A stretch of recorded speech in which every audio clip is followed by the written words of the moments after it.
Start off with our first headlining story this afternoon. President Museveni has met a former president of the Republic of Kenya, His Excellency Uhuru Kenyatta, the facilitator of the East African Community-led Nairobi peace process, to discuss the regional mandate alongside recent developments in the Eastern Democratic Republic of Congo.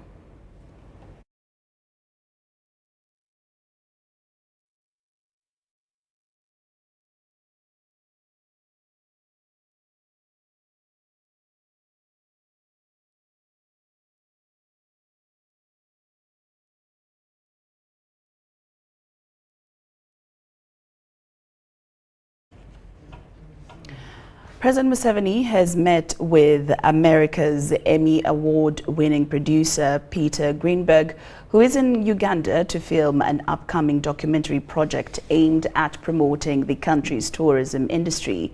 President Museveni welcomed Greenberg, also a travel editor for CBS News, during an interview held at State Lodge Nakasero, which was aimed at exploring Uganda's unique charms to inspire his upcoming movie.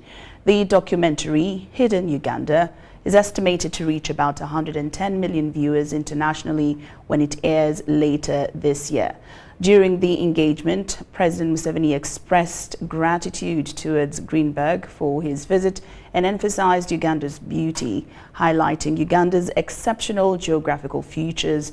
The president underscored the country's position on the equator, coupled with diverse altitudes, creating a rich tapestry of flora and fauna found nowhere else on Earth. President Museveni highlighted the misconceptions surrounding Africa's potential and Uganda's capacity for growth. Emphasizing Uganda's stability over the past 3 decades, President Museveni expressed pride in the nation's abundant resources and capabilities. On his part, Greenberg noted that the collaborative endeavor between his film and the country promises to showcase Uganda's natural wonders and cultural richness to a global audience, further cementing its status as a premier tourist destination.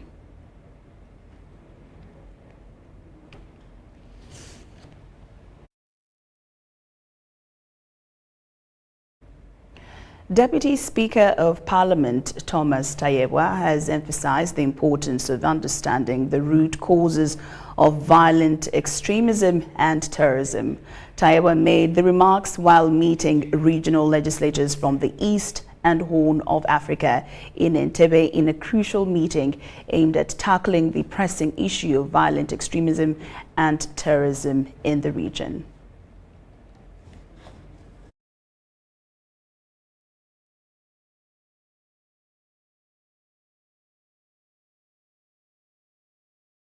Conference has drawn together esteemed delegates to engage in discussions focusing on the challenges posed by violent extremism. The Deputy Speaker, Thomas Taya, underscored the need for comprehensive strategies that address the diverse challenges faced by communities affected by violent extremism. These conflicts, the people who are impacted most are women and children. They are women and children.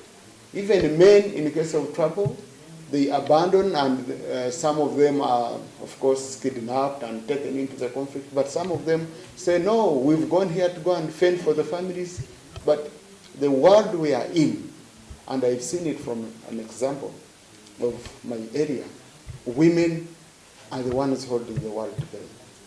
The 3-day conference has drawn together esteemed delegates to engage in discussions focusing on the challenges posed by violent extremism. The Deputy Speaker, Thomas Taya, underscored the need for comprehensive strategies that address the diverse challenges faced by communities affected by violent extremism. Wars push us back badly. I really feel bad when I watch the horrific pictures, if I can remain on the African continent, coming out of Khartoum. I just ask myself, whom are these two colleagues? Whom are they working for? Do you want to say you're working for your people? Really? You have destroyed one of the most promising cities and countries. Dr. Julius Chivuna, the head of the Peace and Security Ministry of Finance, highlighted the importance of legislative action in addressing the complex factors fueling violent extremism. The Kagadi region, known for its diversity, cultural richness, and significant economic potential, has unfortunately been plagued by the recent rise in violent extremism in recent times. Dr. Mathanjiri emphasized the need for gender-sensitive approaches in pressing issues of violence extremism legislation, acknowledging the distinct impact of extremism on men, women, boys and girls. That when we talk of gender-sensitive legislations, that we are saying that we need to have in mind there are different needs of both men and women, young boys, young girls. A lot of emphasis has been made as women and children being victims. True. More often than not, they are most affected. Delegates from Djibouti, Ethiopia, Kenya, Rwanda, Somalia, Sudan, South Sudan, Tanzania and Uganda are participating in the meeting, with each country represented by 3 legislators. Sudat Kaye and Robert Waiter, UBC News. Parliament has halted the processing of the Sugar Amendment Bill 2023 after the justifications for the amendments were not satisfactory. The Deputy Speaker of Parliament, Thomas Taya, stood over the second reading of the government bill, which sought to establish the Uganda Sugar Industry Stakeholder Council. The MPs found no room to abandon the Uganda Sugar Board as provided in the Principal Act, where government has failed to finance for the last 2 years of the law. Taya wants the Attorney General to respond accordingly. Since its enactment, the Sugar Act 2020 has never been implemented. Government, through the Ministry of Trade, Industry and Cooperatives, says there are no funds to aid the implementation of the Act. It became a bit difficult to put the board in place. First, we did not have the resources to put the board in place. To address the challenge, government, through the Sugar Amendment Bill 2023, seeks to introduce a third party under the Uganda Sugar Industry Stakeholder Council to replace the Uganda Sugar Board, which has no room in the consolidated fund.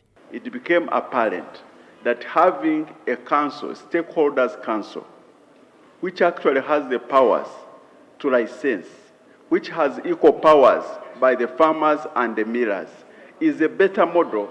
The Parliamentary Committee on Trade and Tourism, led by Chairperson Mwine Mpaka, introduced the bill for the second reading, but ended prematurely.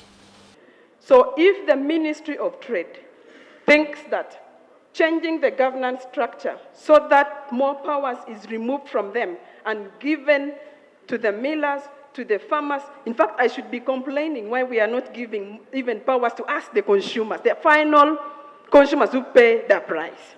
It should please this House that the ministry or government wants to remove some of the control and give it back to us. The majority of the MPs failed to resonate with the justifications of government to abandon its responsibility as provided in the Principal Act, deciding to phase out the Uganda Sugar Board even before its existence. To say government does not have money for it, it is to say we don't regard it important. And that means you are setting it from important areas to less important. Refrained for us to move forward before we agree on that principle. This bill seeks to take away the mandate of regulation from a board to a council which is private. The Minister of State for Industry, David Bahati, tried to interest the members on the difference between the board and the council, but in vain. Now the council, in this case, the board which we had proposed was being regulated purely by government. In this case of the council,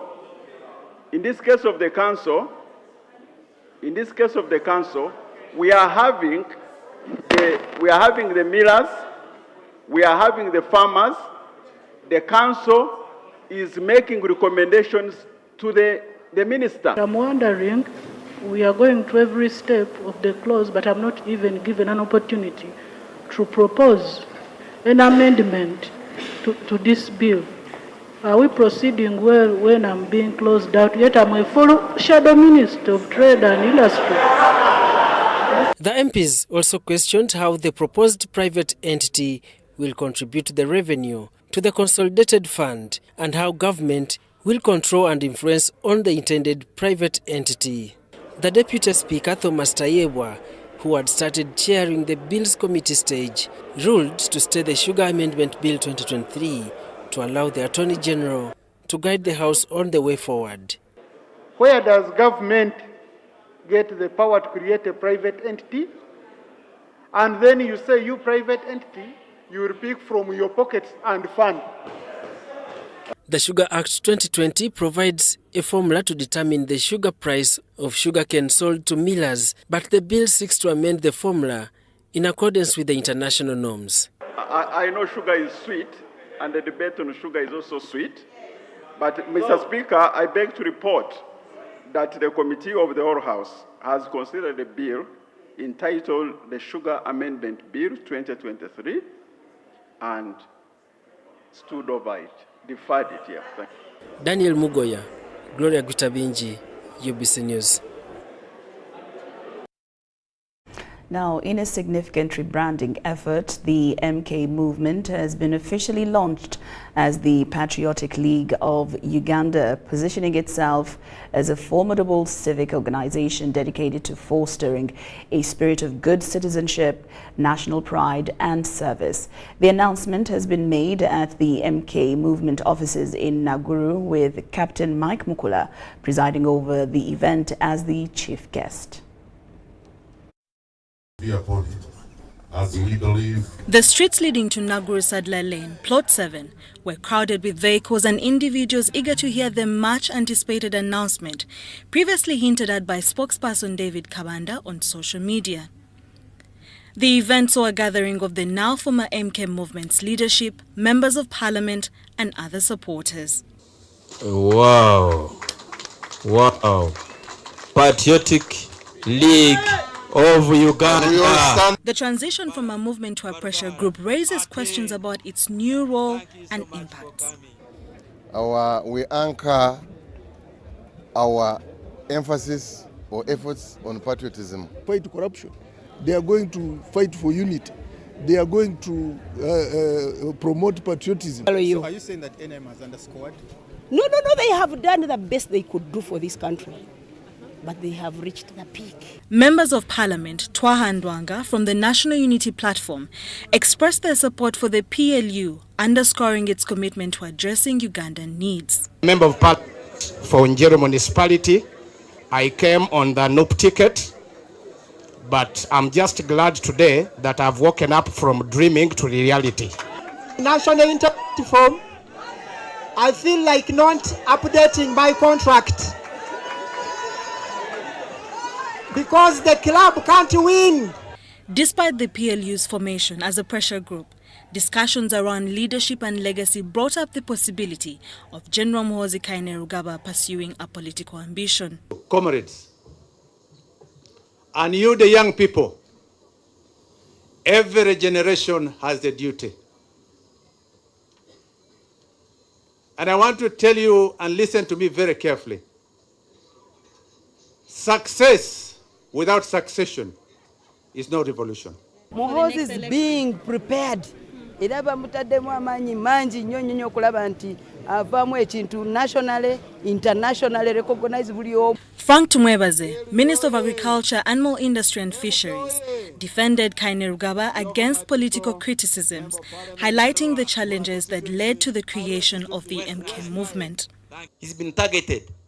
He's been abused for nothing. So when I hear people saying, how can a soldier be in politics? It is you who put him in politics. So that you have invited him to your politics, why are you worried about him? Captain Mike Mukula, as a chief guest, reflected on President Yoweri Museveni's leadership journey, urging Ugandans to elect leaders who are both devout and patriotic. Mukula, who serves as the NRM vice chairperson for Eastern Uganda, emphasized the sacrifice made throughout Uganda's history to achieve its current state. It is not an experiment to govern Uganda. It costs life. It is against this that I'm telling you, comrades, that when you're looking at Uganda, weigh Uganda carefully. The PLU now announces its plan to kick off the year's calendar with activities in Greater Masaka sub-region on March 15, 2024.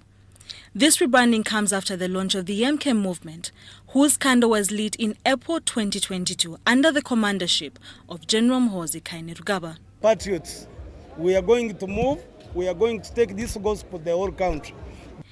PLU marks a pivotal moment as the organization redefines its objectives and strategies to serve the Ugandan community.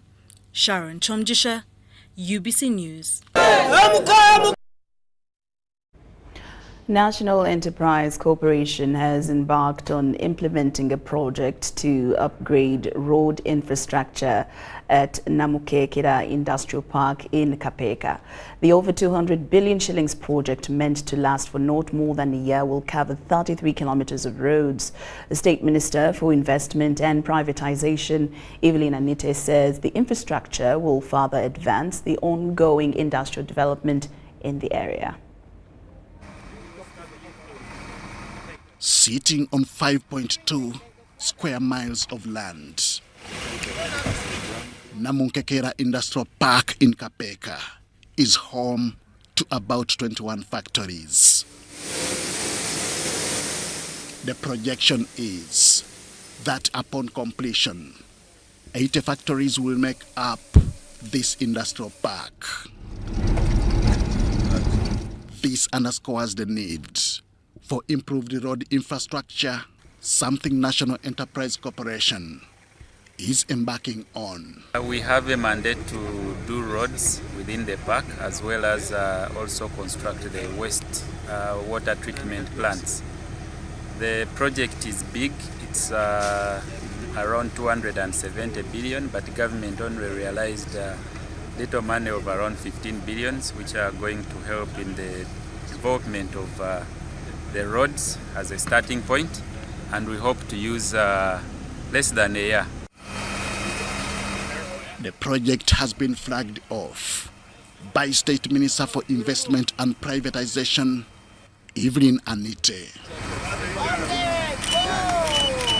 She is optimistic.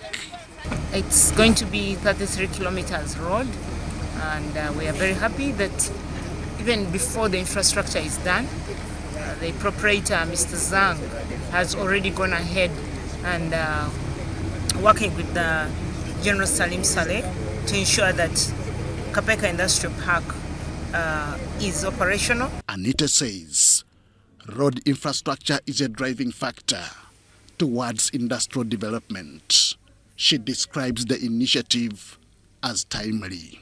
And that means that as stakeholders, we have to do our part of making sure that we have the right policies and we are not corrupt, and that we ensure that the investors whom we've already attracted in the country are comfortable. Kapeka Industrial Park remains one of the rays of hope for Uganda's economic targets. Henry Okrut, UBC. Religious leaders have asked for more support from government towards their works that target development. According to the clerics, they play a vital role in the development and promotion of values and norms in the nation. This they communicated during a dialogue with the Equal Opportunities Commission on how to eliminate discrimination and marginalization gaps in Kampala. Take a look. The engagement followed a recent release of the annual report on the state of equal opportunities that showed inequality basing on religious grounds. According to Interreligious Council report, 20 million Ugandans attend religious services per week. You find that some of the churches, some of the mosques are not accessible to all people. For example, disabled people all old people. There are those institutions who have responded to the requirements, the provisions of the Building Control Act, which are actually, we have provided for accessibility.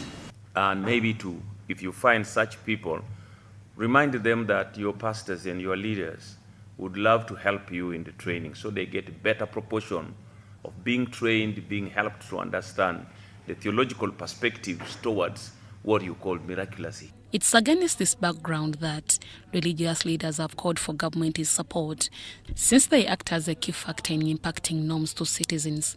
I'm asking government to consider these areas and not do this job alone. Government on its own will fail, definitely. But if you invite all those that are in charge of religion, in charge of arts and entertainment, in charge of family affairs, in charge of media, this country will run wholesome together, and the end is very clear. From the beginning, the religious leaders spearheaded all developmental programs in this country. So we are more than ready over that. And actually the audit program is a very crucial one, because in this country there is no disease we are suffering most other than corruption. The religious leaders believe that with the government's support, they can play a pivotal role in ending corruption in the country, to which government loses a lot of resources annually. And we as religious leaders have been basing our services purely on charity. And even recently, we are crying out to the government to give grants to the Interreligious Council of Uganda to enable it to do its services effectively. Apart from the government, religious leaders come second to none in mobilizing the population for socio-economic activities in the country. We call upon our partners to continue working with us so that this potential is fully utilized. I would like to call upon the religious leaders, because people actually listen to you a lot, to mobilize people to participate in the designing, implementation, overseeing the impact of the government program. According to the population census of 2014, 84% of the population are Christians, 14% are Muslims, and 1.2 belong to no religion. Deborah Namamonde, Susan Nabugode, UBC News. Government will soon retable the National Health Insurance Bill in Parliament for consideration as a vehicle towards ensuring inclusive access to quality health care. The State Minister for Health in charge of general duties, Hanifa Kawoya, says it is in the cards that this time round the bill will not flop, since all the loose ends that were identified during the first tabling have been tightened. Minister Kawoya revealed this during the launch of events to mark Rubaga's 125th anniversary and the observance of the annual health assembly at Rubaga Training School. In October this year, Rubaga Hospital will be marking 125 years of community and faith-rooted healthcare. In the years, a lot has been achieved, challenges notwithstanding. So we've been able to provide specialized, general, preventive and curative services to the country for 125 years. And we want to give a pledge of excellence, a pledge of quality to the population. We've been here for 125 years. We are still around for the healthcare needs of the country. It is on this note that Dr. Julius Luimbazi, the Executive Director of Rubaga Hospital, calls on government to solve the access to quality services equation through strengthening partnerships with private players in the sector. Healthcare comes with a cost. It's not cheap. And cost is the biggest barrier to healthcare. We know Ugandans are suffering with out-of-pocket expenditure on healthcare, and that is a problem. We know the best thing is to have an insurance-based financing of healthcare, where the people have a fund where they put their money and they're able to get financing when they fall sick. We pray that the government of Uganda puts forward legislation that will be able to provide for that. State Minister for Health in charge of general duties, Hanifa Kawoya, allays these fears by assuring Ugandans that efforts to have the National Health Insurance Bill retabled in Parliament are at the tail end. Consultations have been going on. As a cabinet, we have looked at it. Whatever needed panel beating and some agreements and consensus have been reached. So the moment you reach consensus with all stakeholders, what is remaining is now for a legal framework. And the legal framework is by the members of parliament. Now, the members of parliament are also eagerly waiting to ensure that for the first time, we also in the East African region, we can have a national insurance scheme for our people. Lubaga Hospital was recently accredited by the Council for Health Services Accreditation of Southern Africa, COSASA, making it the second internationally accredited hospital in Uganda after International Hospital of Kampala. This is in addition to the previous elevated status the facility underwent and acquired specialized center for organ transplant. And we are proud of that. That is why we are celebrating today, because we want to lead in quality health care. We want to be known as a hospital that provides quality health care to the population. Earlier, a mass led by the Archbishop Kampala Diocese, Paul Semogerere, was held in a show of thanksgiving for the milestones registered.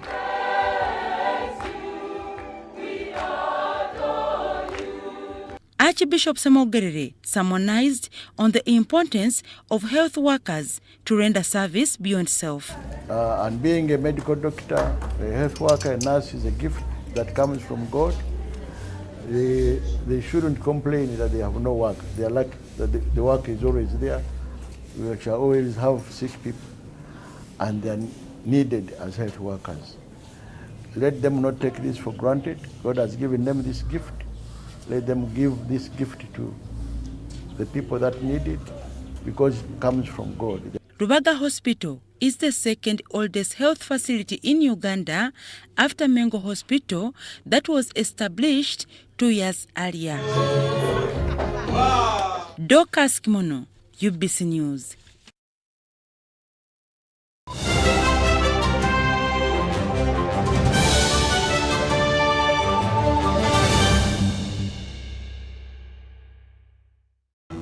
Fred!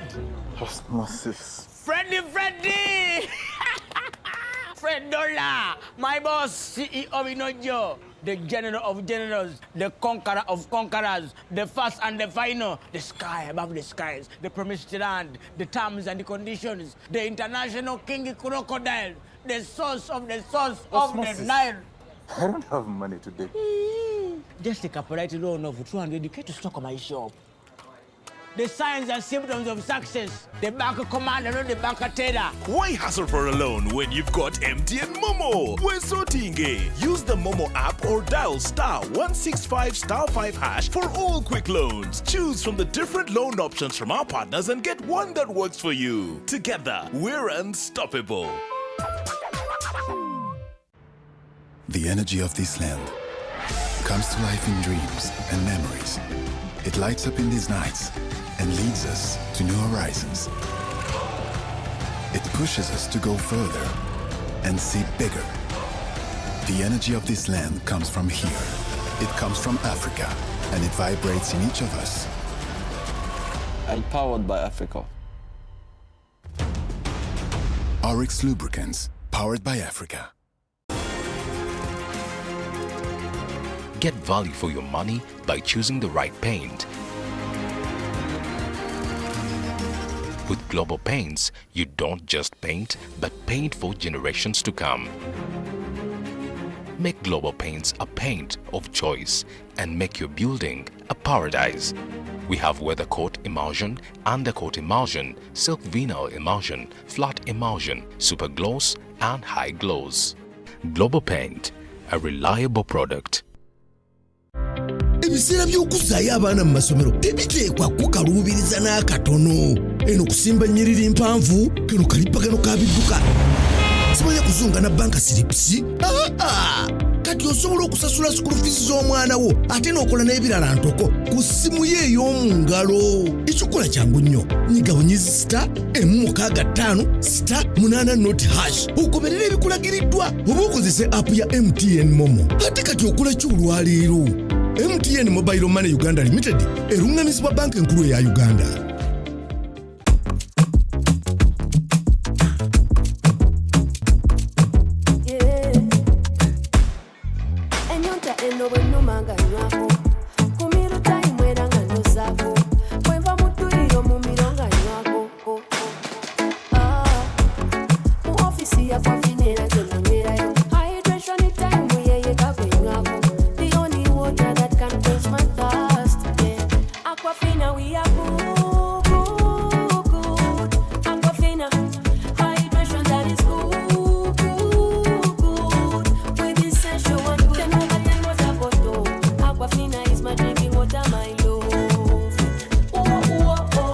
In the production process of Aquafina, we expertly filter every drop, providing clear and perfect tasting water to help you keep hydrated with the added benefit of minerals. Aquafina is bottled by Pepsi Cola International in Uganda and is available at only 1,000 shillings.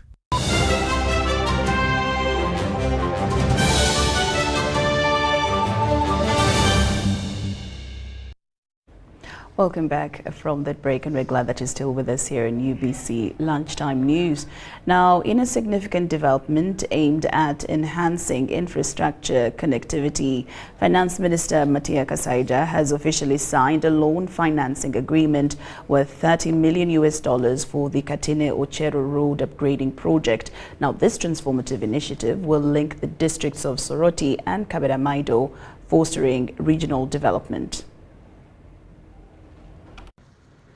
The government of Uganda has received the green light to undertake extensive roadworks as part of the broader National Roads project, supported by a substantial loan of 1.23 trillion. Minister Kasaija, overseeing finance, planning and economic development, emphasized the strategic importance of the project as he inked the financing agreement. Here we have just witnessed the signing of the loan agreement worth $30 million towards the upgrading of Katinero Road.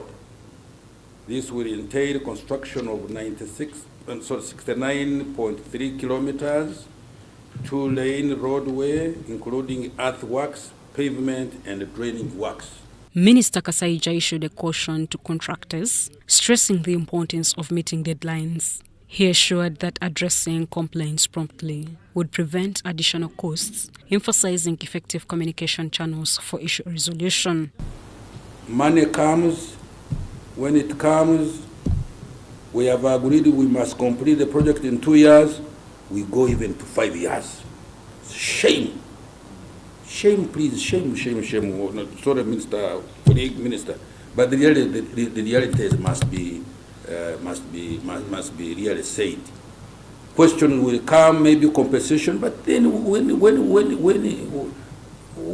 are designing the project, these things should have been brought up. We must be kept in the know. Our partners must be kept in the know. Any maybe complications within the implementation of the project will have an impact on the development effectiveness or development impact that we are looking after in this kind of project. In attendance was General Katumba Wamala, Minister of Works and Transport, who announced that the project is slated to commence in 5 months, contingent upon the timely provision of required resources. So everything else is ready. The good thing, your Honourable Minister, that in that area land acquisition is not as complicated as in Kampala in these areas. No, it is straightforward in more or less that area. So we are not going to have a lot of issues to do with the delays. So long as we get the money for the counterpart funding, this project will kick off as soon as possible. General Katumba emphasized that the project's positive impact extends beyond infrastructure development, foreseeing improved travel conditions for both commercial and individual users. This road is not only going to open Kabiramaido, it is also linking to a port called Kampala, where the Bukungu, Kamuli, Kagwara ferry will be operating. I want to give assurance of my ministry that we are going to fast track this project. The Ministry of Water and Transport, tasked with executing the loan, has been urged to ensure the fulfillment of all government obligations. This commitment is crucial for the seamless implementation of the project. Minister Kasaija's signing of the loan financing agreement marks a pivotal moment in advancing the Katinero road upgrade, promising enhanced regional connectivity and economic opportunities. Shaidat Nasaku, UBC News. Ministry of Public Service is spearheading the establishment and operation of one-stop centers in cadastral zones, code-named Service Uganda centers, which integrated service delivery system that facilitate ease of accessing critical public service under one roof and bringing service closer to citizens. Joseph Tejeza Katinero, Commissioner Policy and Planning at the Ministry of Public Service, reiterated the need of these centers. They will integrate and interlink government infrastructure for public service and promote collaborative effort in service delivery. Following cabinet decision to establish 19 Service Uganda centers in the traditional cadastral zones, Ministry of Public Service is spearheading the establishment of a one-stop center in traditional cadastral zones to extend government services closer to citizens. The concept about Uganda service centers is to extend services closer to the people. So it's not a duplication or a repetition of services, but the already existing services are extended in terms of coverage and even numerical numbers so that we can reach more of the citizens. And all this is to bring services in one room or under one roof so that the citizens in the different locations or the different regions are able to partake of those services. The national broadcaster UBC TV is mandated to sensitize citizens about services offered by Service Uganda centers. The issue about sensitization and promotion of this concept is being advanced very well by UBC. We sensitize the different stakeholders who include majorly the citizens and even the service providers about one, the level of services that they should expect from us. And we also interface with them to hear from them the level of services that they expect from us. So UBC becomes very handy in terms of letting the population know what they should expect at the centers. Bureaucracy at government ministries was noted as a challenge that lags the development of government programs. Bureaucracy in the speakers, invite to come and speak to people. What we have decided about that is strengthening. Two things we have agreed upon. One, strengthening the champions in terms of knowledge and training. And two, updating the champions to both technical and political levels. And this meeting has decided that Office of the Prime Minister, which is responsible for technical and also political coordination, this is a constitutional mandate that it has. This meeting has decided and agreed that we engage further with Office of the Prime Minister. Kasese, Hoima are operational. However, over 19 Service Uganda centers in traditional cadastral zones of Karamoja, Jinja, Iganga, Soroti, Gulu, Fort Potro, Mbarara, Masaka, among others, are expected to be established soon. Irene Faith Nantongo, Mary Namukose, UBC News. The Buganda Kingdom has condoled with the people of Namibia for the death of their president, His Excellency Hage Geingob, who passed on last week on Sunday. The Katikiro of Buganda, Charles Peter Mayiga, described the late as a person who respected rule of law during his time in office. Mayiga said this while at the Consul of Namibia in Kampala.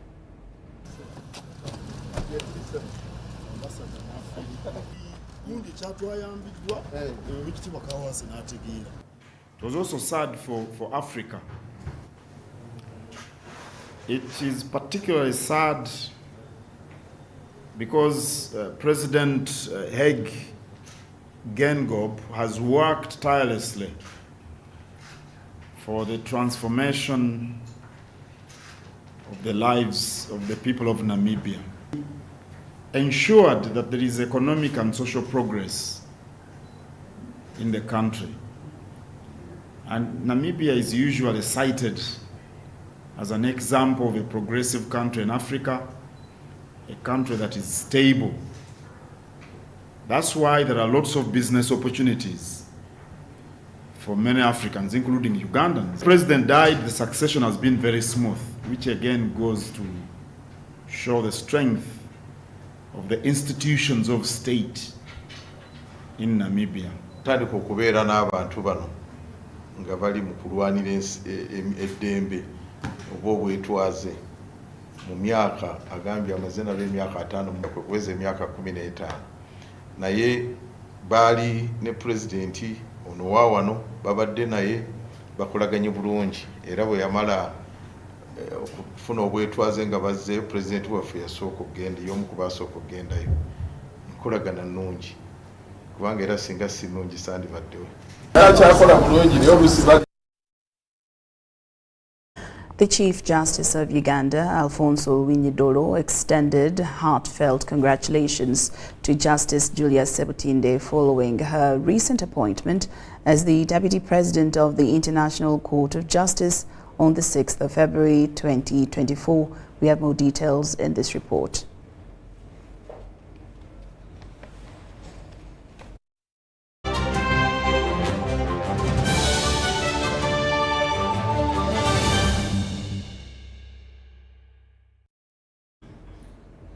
Now, in more news this afternoon, in Bara City, police are currently investigating a distressing case of suicide that occurred at Skylight Hotel, resulting in a tragic death of a staff member, Cosmas Nuwahereza.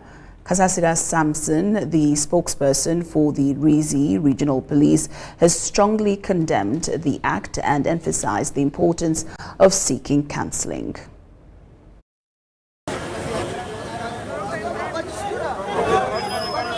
Cosmas Nuwahereza, a 25-year-old employee at Skylight Hotel in Bara City, took his own life by jumping from the 3rd floor of the hotel, resulting in immediate fatality.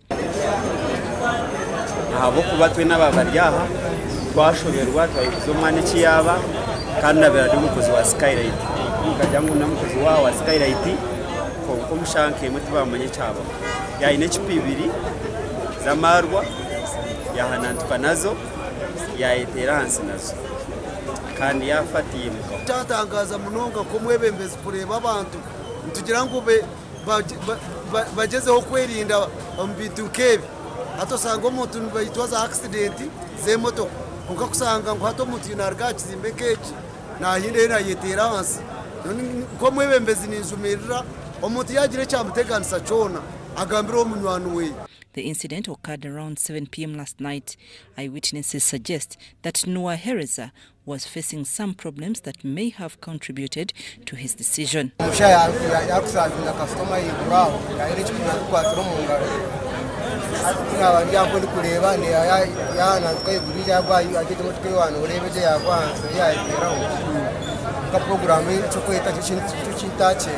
Sonko Mark, the director of Skylight Hotel, expressed sorrow over the loss, highlighting Cosmas' dedication as a hardworking staff member.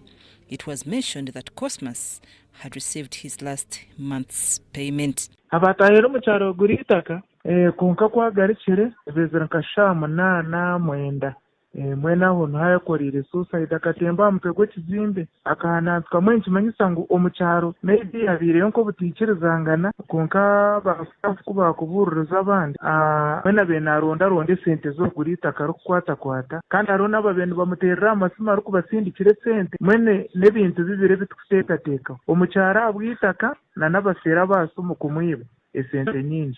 SK Kasasira Samson from Rezi Regional Police Headquarters condemned the tragic act and urged individuals facing challenges to seek counseling and support.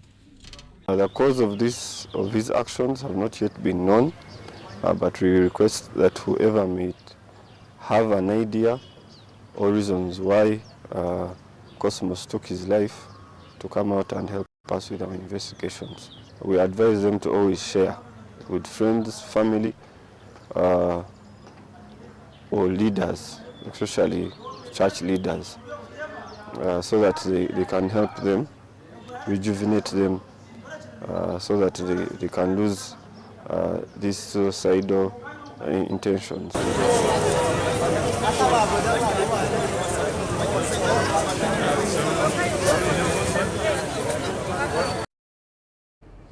Very sad indeed. Now, in a series of horrifying incidents, 4 members of the same family met a gruesome fate in separate attacks within Isunga and Nyakarongo sub-counties in Kagadi district. The tragic events unfolded on the 7th of February 2024. We have the details.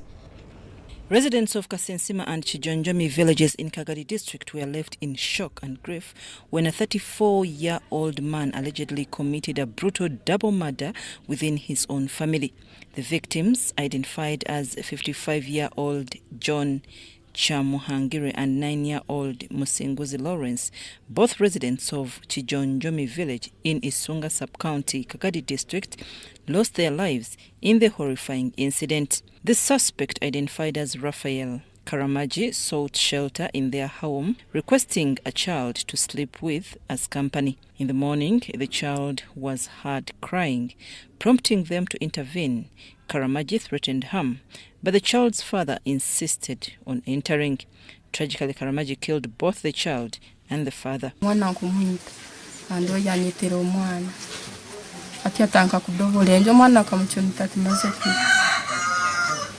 Atiwe yagezaho kwenda kurwanisa nawe amwitenko kwa mwitiro mwana wetu akabatagenze na kisokini ebyo bisatu amtemere ne kisokini omwana nayiruka kugwera muzairegwe hatiwa amara kuyiruka gwere muzairegwe ise na wayenda gwereki mwene wabu owakutema mwana we hata yenzi kumgwera natandika kutema atemoha isogwo omwana. Following the brutal act, Karamaji fled the scene, but residents launched a manhunt, leading to his discovery and subsequent burning to ashes.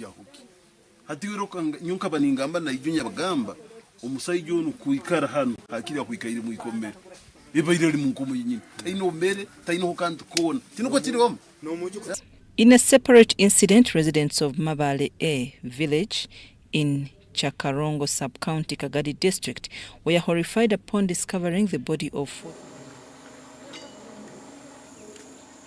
5-year-old Matayo Kaza dumped alongside a community access road. Julius Habumolime allegedly attacked and killed his father, Kaza, using a brick. Following a dispute over land ownership, Habumolime accused his late father of planning to sell family land without his rightful share. Julius Habumolime is currently on the run and investigations are ongoing.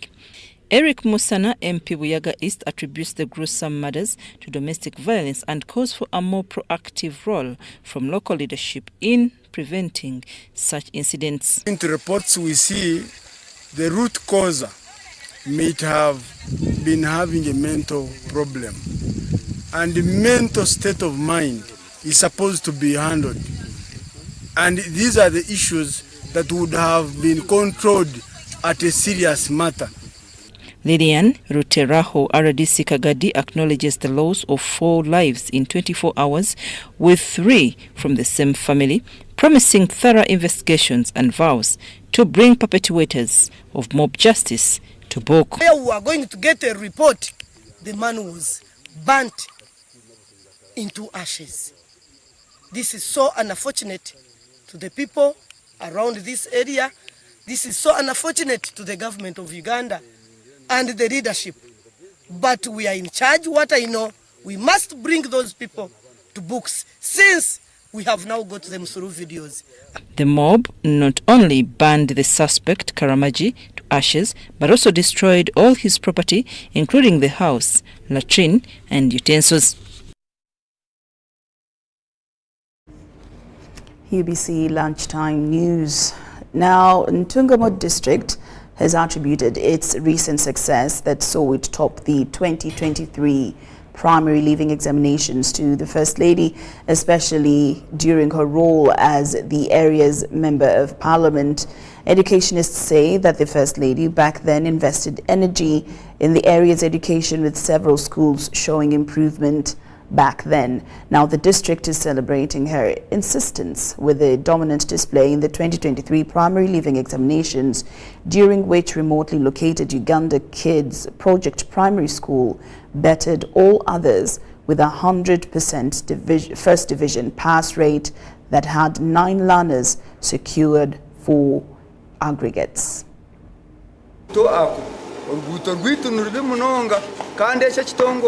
Chikozire munonga nambe nisima President Museveni kwikiriza ba investors bakizo mu Uganda bakatandika gukora umurimo nkogo. And in any sector, competition is very paramount.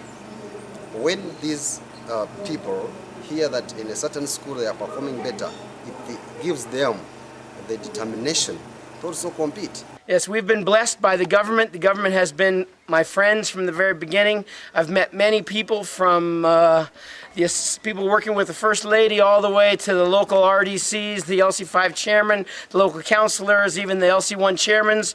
They've all been helpful. They've all been friendly. They've all assisted us, and we've worked with them. When I first got here, somebody said to me, 2 are better than 1.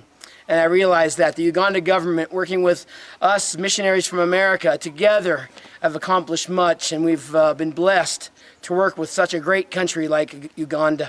I'm really grateful for this kind of performance, PLE 2023. Particularly, I'm so grateful to Uganda Kids Project.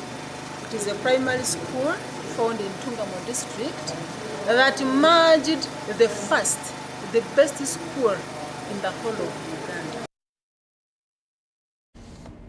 UBC Lunchtime News takes a very short break, but we still have more stories. Do not move an inch.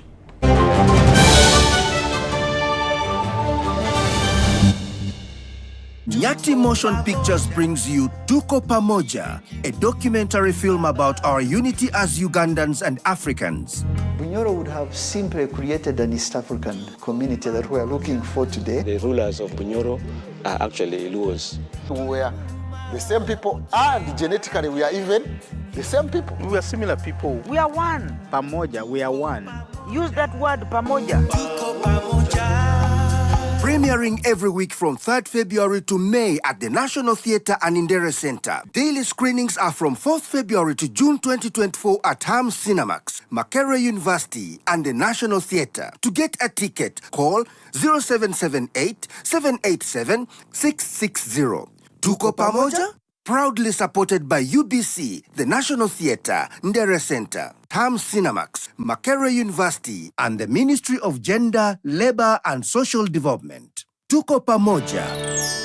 How to use the EIPP. Welcome to the Electronic Investors and Protection Portal, your guide to seamless investment processes in Uganda. Step 1. Navigate the portal. Start by searching Protection statehouseinvest.go.ug. On Google, use the menu bar for various tasks. Step 2. Submitting a complaint. To lodge a complaint, click Report. Fill out the form, submit and note your reference number. Step 3. Making an inquiry. For inquiries, select Inquiry. Complete the form, submit and record your reference number. Step 4. Whistleblowing. To report anonymously, choose Whistleblow, fill the form and submit. Step 5. Accessing FAQs. Find the answers to the common questions under the FAQs link. Step 6. Seeking information. For investment cycle guidance, hover over Resources, click Resources Center and explore. Step 7. Exploring services. Hover over services for stakeholder offerings like business registration. Step 8. Tracking progress. To track submissions, click Report, select Track Inquiry or Complaint. Enter your reference number and check your email for updates. Need more help? Call +256 326 100 630 or email info@statehouseinvest.go.ug.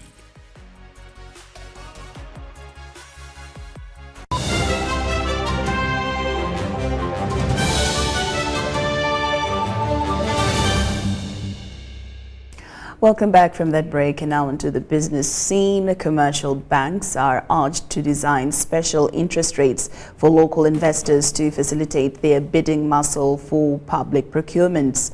The managing director of the Uganda Electricity Distribution Company Limited, Paul Mwesigwa, made this appeal during the 2024 UEDCL Suppliers Forum and reiterated on the challenges faced by Buy Uganda, Build Uganda policy.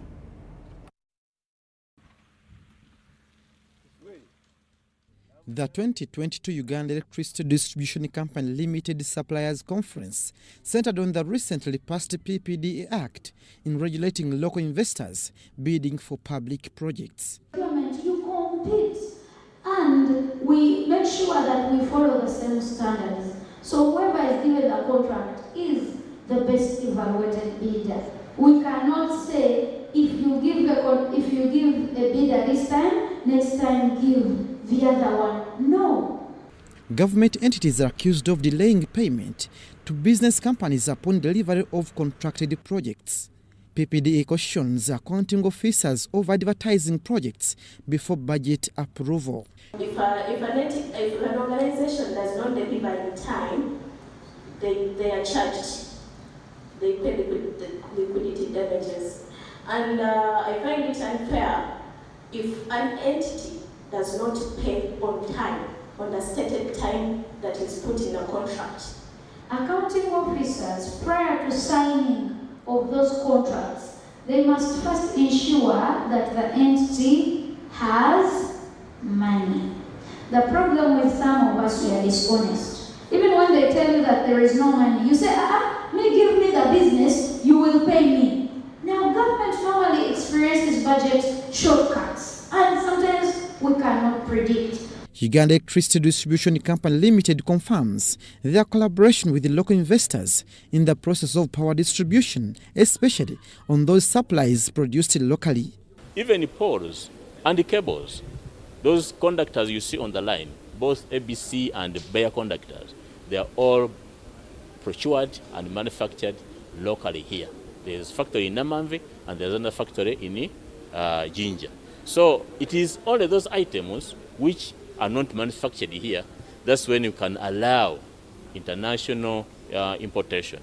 However, local suppliers are challenged with limited capital to match the capital-intensive government projects.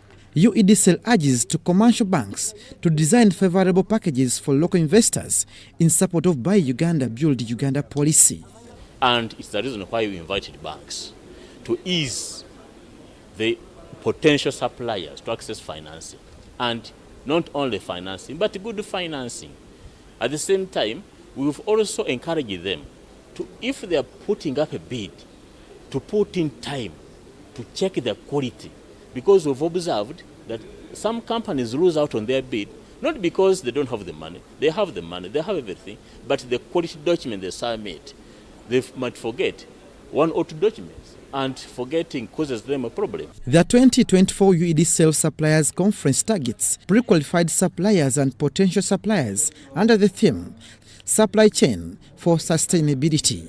Abdul Nasir Lowama and Rogers Komagum for UBC.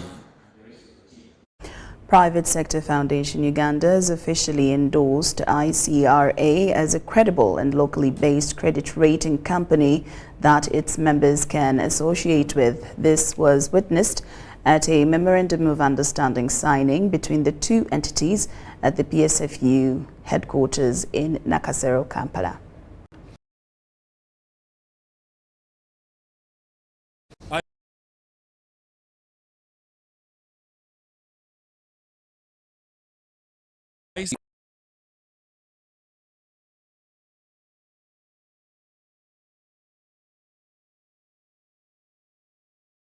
Elsewhere, among the things that many businesses suffer is the need for them to be confident to access credit.